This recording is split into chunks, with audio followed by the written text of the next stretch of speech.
یہ کہتے ہیں کہ بہن نے کوشچن کیا کہ کیا رمضان میں پورا قرآن ناظرہ ختم کر لینا یہ کمال ہے، یا پھر ایک اور شخص ہے جو تفسیر کے ساتھ قرآن پاک پڑھتا ہے لیکن 15 سپاروں سے آگے نہیں بڑھ پاتا، یہ افضل ہے؟ میری بہن، آپ 15 سپاروں کی بات کر رہی ہیں، میں بالکل وثوق اور دلائل کے ساتھ ثابت کر سکتا ہوں کہ قرآن عظیم کے ایک رکوع کو اگر آپ ترجمہ اور تفسیر کے ساتھ پڑھ کر اچھی طرح سمجھیں، یہ آپ کے 50 قرآنوں پر بھاری ہے۔ ہماری عوام نے تو سمجھا ہی نہیں ہے، نہ پیغام الہی کو سمجھا نہ کچھ۔ میں آسان الفاظ میں آپ کو عرض کرتا ہوں، ایک بادشاہ نے اپنے غلام کو ایک خط بھیجا اور کہا کہ اس میں 10 احکام ہیں، فوراً سے پیشتر ان کو پورا کرو۔ لیکن جب غلام کے پاس وہ خط پہنچتا ہے وہ پڑھتا نہیں ہے، اس کو سونگتا ہے، کیا خوشبو ہے، کتنا پیارا لکھا ہوا ہے، کیا پیارا کاغذ ہے، کیا نفیس فرمان ہے۔ پھر اس کو لپیٹ کے ایک ریشم کے کپڑے میں رکھتا ہے، اس پہ عطر لگاتا ہے اور اوپر رکھ دیتا ہے، روزانہ اس کو اتارتا ہے، چومتا ہے، آنکھوں سے لگاتا ہے، سر پہ رکھتا ہے، احکام پڑھتا ہی نہیں ہے۔ پھر ایک مہینے بعد جب بادشاہ اس کو بلاتا ہے کہ ہاں جی احکام پر عمل کیا، تو کہتا ہے کہ بادشاہ سلامت، وہ تو نہیں کیا، لیکن میں نے آپ کے خط کی تعریف کی ہے، اس کو چوما ہے، آنکھوں سے لگایا ہے، سر پہ رکھا ہے، عطر لگایا ہے، اونچے مقام پہ رکھا ہے، روزانہ عقیدت کا اظہار کیا ہے، لائیے میرا انعام۔ تو آپ بتائیں دیانتداری سے بادشاہ سے انعام دے گا یا سزا دے گا؟ کیونکہ خط بھیجنے کا مقصد چموانا نہیں تھا، اس کی تعظیم کروانا نہیں تھا، احکام پر عمل پیرا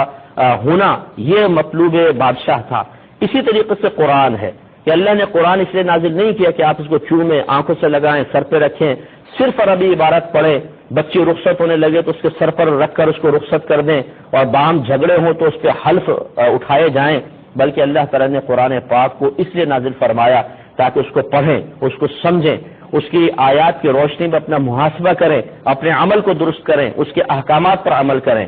اب جو امتی اس کو سمجھتا ہی نہیں ہے، پوری زندگی گزر گئی پڑھے جا رہے ہیں قرآن پاک بس عربی عبارت، اور اگر پوچھیں کیا لکھا ہوا ہے کچھ سمجھ میں نہیں آ رہا، یعنی پیغام الہی سمجھنے کی فرصت نہیں، حتیٰ کہ موت آ گئی اور پوری زندگی اس طرح دنیا سے رخصت ہو گئے کہ پوری زندگی میں ایک بار بھی اللہ کے پیغام کو سمجھنے کی توفیق حاصل نہ ہوئی، اور پھر یہ سمجھے کہ مجھے اس پر انعام ملے گا۔ تو میں یہ نہیں کہہ رہا ہوں کہ جو عربی عبارت پڑھتا ہے اس کو ثواب نہیں ملے گا، لیکن قرآن حصول ثواب کے لیے نازل نہیں کیا گیا۔ قرآن اٹھا کے پڑھیں، قرآن کو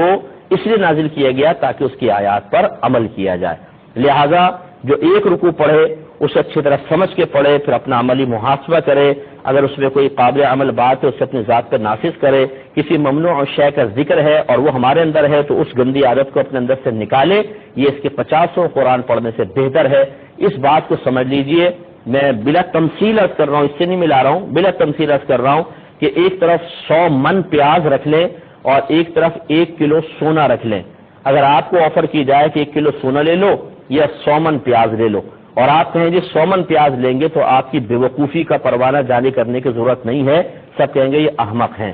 مقدار کے اعتبار سے کم ہے لیکن مالیت کے اعتبار سے زیادہ ہے، تو جو قرآن سوچ سمجھ کے پڑھے گا اس کا زیادہ ثواب ہے۔ ہماری بڑی بوڑھیاں بیٹھ جاتی ہیں پڑھ رہی ہیں قرآن زبردست رمضان میں، جی کتنے قرآن ختم کیے؟ اس دفعہ بھی میں نے 10 قرآن ختم کر لیے۔ کیا فائدہ ہوا 10 قرآن ختم کرنے کا؟ صرف ثواب؟ اس لیے تو قرآن نازل نہیں کیا گیا تھا، قرآن تو سمجھنے کے لیے نازل کیا گیا تھا، قرآن عمل پیرا ہونے کے لیے نازل کیا گیا تھا، اور وہ مقصد آپ نے پورا نہیں کیا۔ اب جا کے پھر اللہ تعالیٰ کو جواب دیجیے گا کہ کیا آپ نے کیا اور کیا نہیں کیا۔